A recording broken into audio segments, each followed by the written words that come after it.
Hi, welcome back.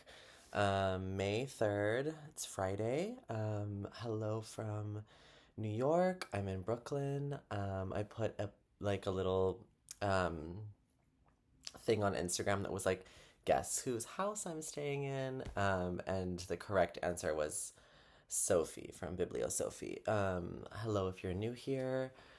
And if you're not new here, you probably already watched Sophie's channel. So I've stayed with her before.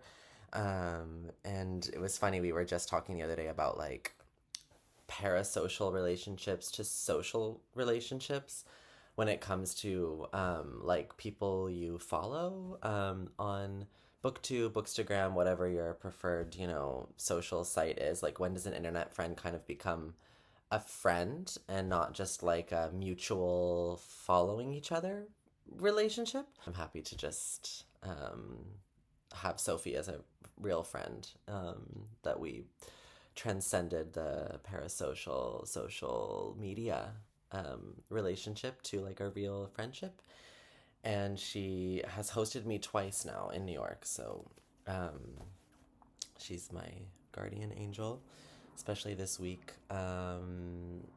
these 2 weeks that I'm here.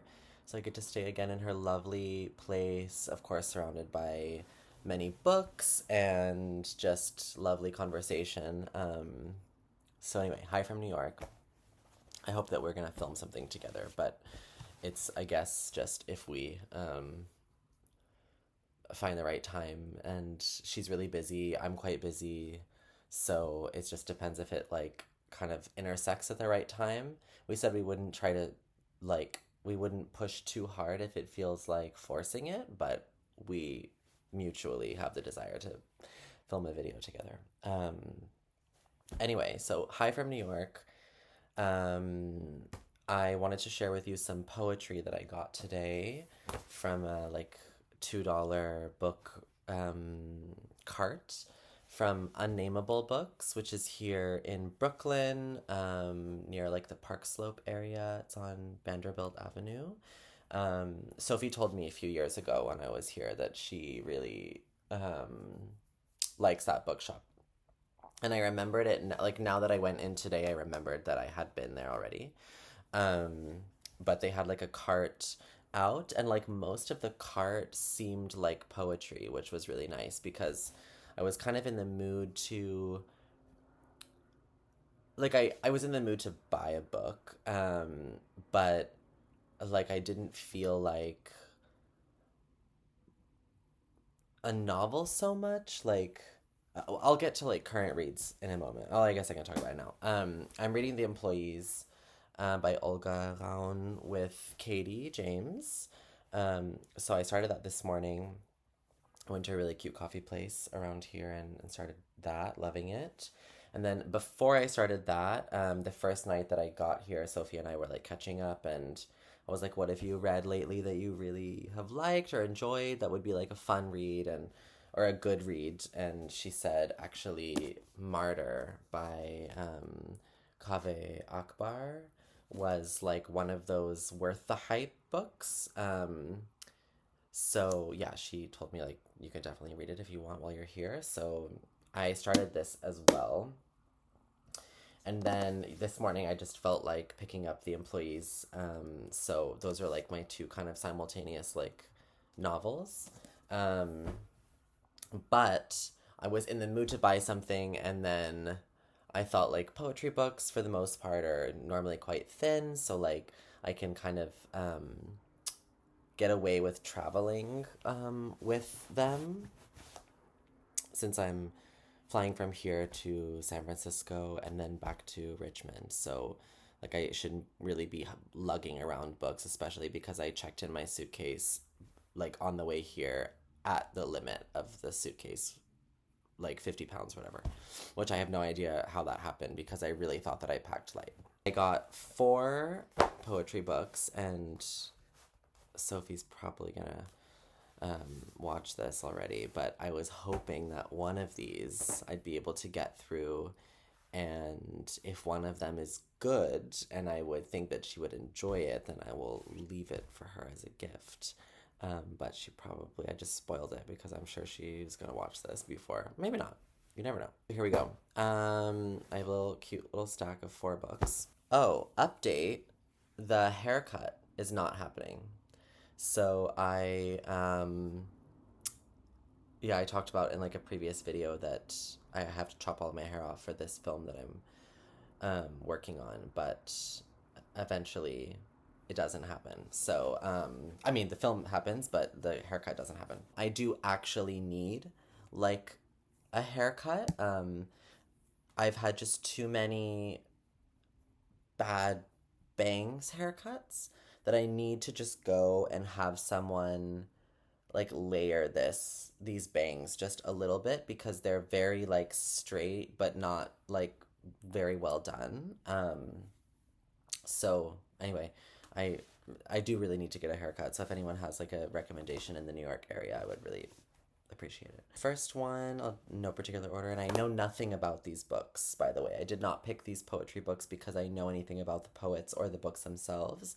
It was either like, I think out of all kinds of books, poetry books can sometimes have the most beautiful covers of any books. I always, when I'm buying poetry, like make sure to flip through a few pages just to see if that kind of poetry is um, would gel with me or my current mood or just um, like, yeah, I mean, not every book is for every person, but definitely if I'm going to read poetry, I want to make sure first that like I read a page and like, you know, enjoy that page and then I'll buy it. So Swithering is the first one by Robin Robertson, who is a poet from the northeast coast of Scotland and now lives in London. To swither means to suffer indecision or doubt. That's relatable to me. Um, Robin Robertson, well, I'll say that but 10 times fast, has written a book of remarkable cohesion and range from raw, exposed poems about the end of childhood to erotically charged lyrics about the ends of desire. We know I love little eroticism. From a brilliant retelling of the Metamorphosis. Um, yeah, anyway, I don't know anything about it, but I did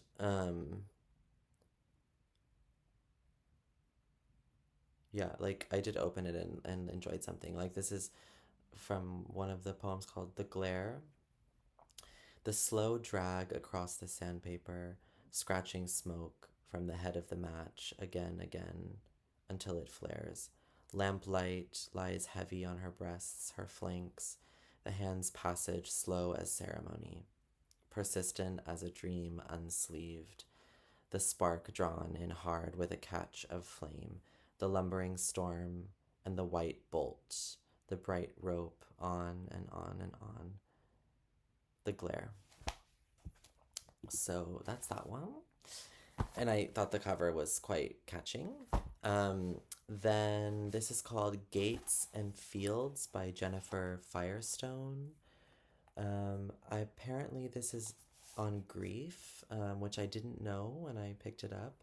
I feel like all books kind of find you at the right, not all books. I mean, definitely the opposite can happen that like a book finds you and it's the wrong time.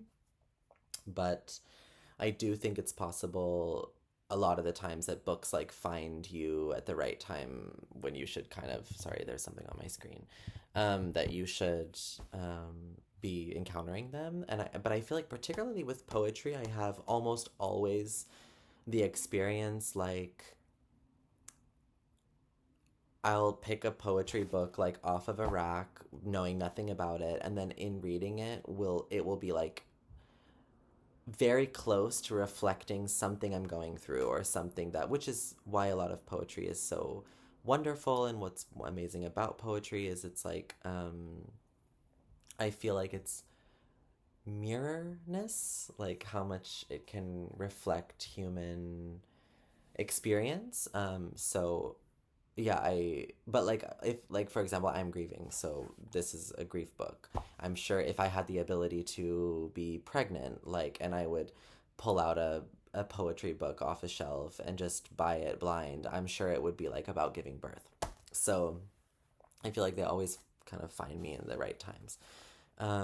This says Firestone is a poet who feels her way forward, and her spare language and intense images cast a vitalizing light across the landscape of loss. And I thought this was really beautiful by Kazim Ali. Said, reading these spare poems makes me feel like I am participating in them, overhearing them. Such is their suggestiveness and the intimacy of their utterances. That's a very nice sentence. Yeah, so um, I'm excited to read that. So the way that they're kind of structured on the page, yeah, is quite beautiful and interesting.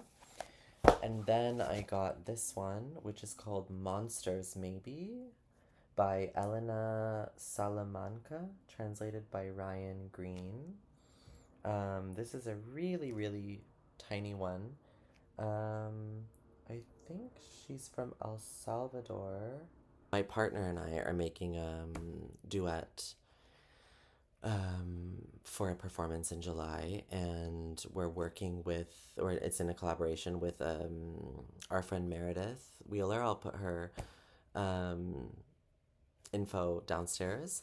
She's a floral artist, so the performance is going to be like in kind of in collaboration and conversation with flowers and the idea of flowers and yeah.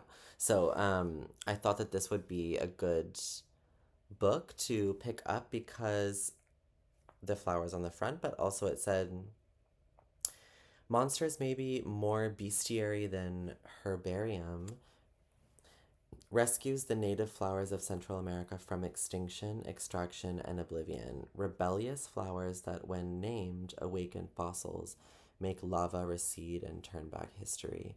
Elena Salamanca, I don't know if I'm saying that name right, the poet, opens the way to investigate and discover from intuition and her senses that which history denies, hides, and forgets.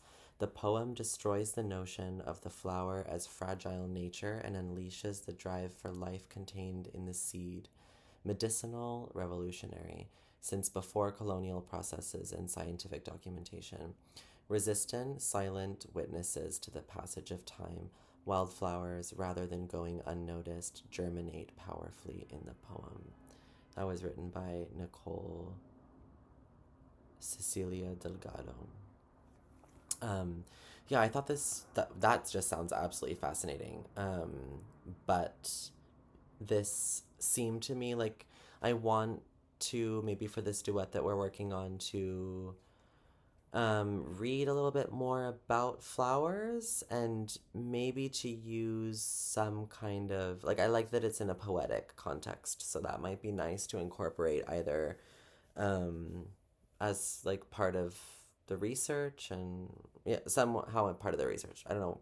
I'm not being very clear. This one seemed so interesting and like such a beautiful cover, I think. It's called Iguana Iguana by Kaylin Capra Thomas. Um,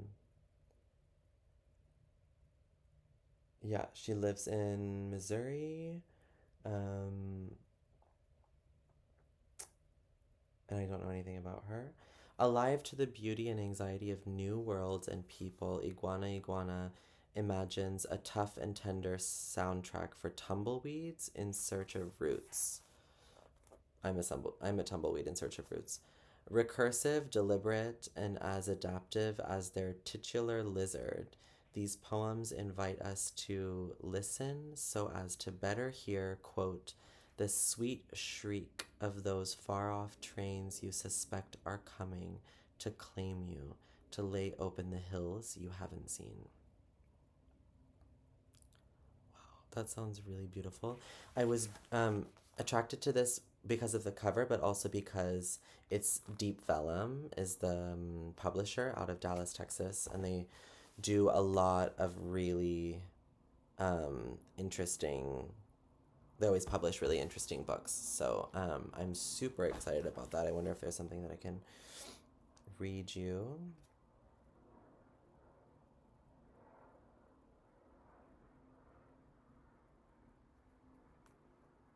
They're all quite long, so maybe not. Yeah. I don't see myself in the smoked quartz orb of the moon. I see myself in the daytime winter sky. Gray, blank, I see myself in the hawk's eyes, another dashing creature. Today is taking walk-ins, tonight, not so much. There you are, I say to the world of things that haven't happened yet. Knowing the future is easy. We don't exist there. I think that about covers it.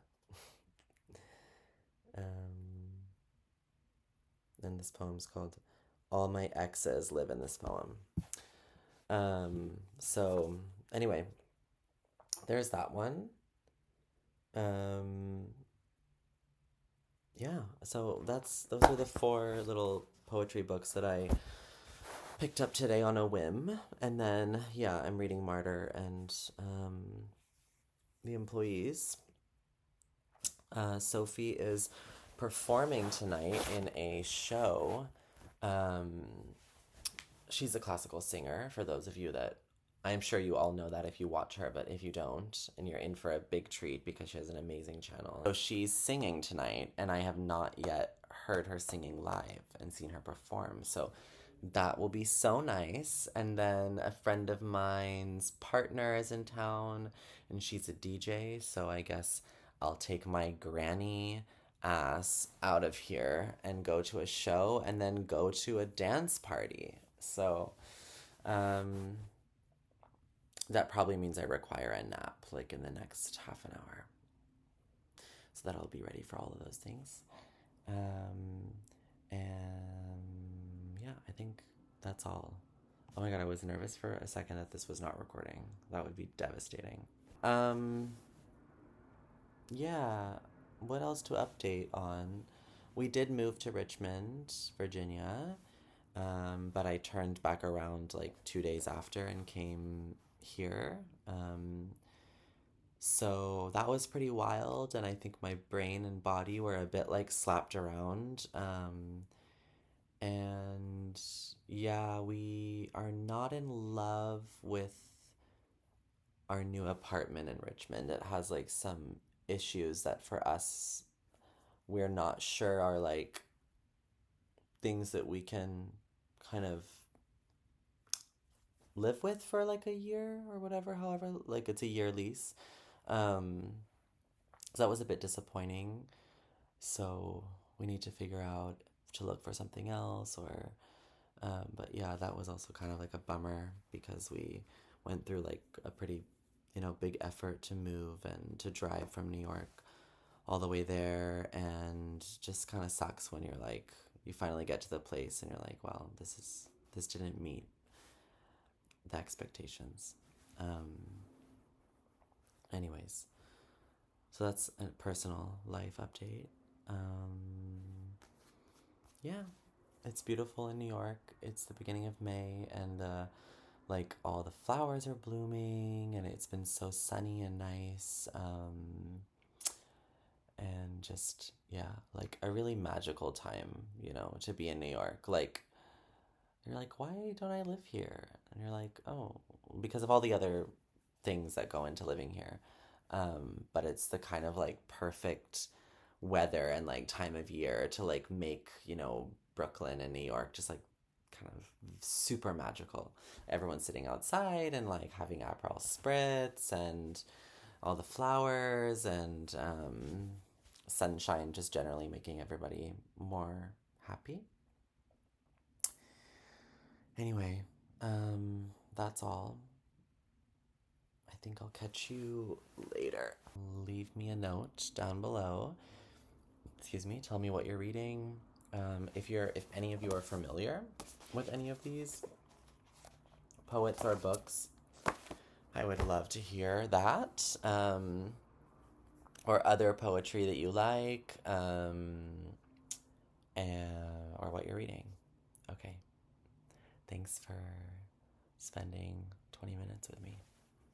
Bye.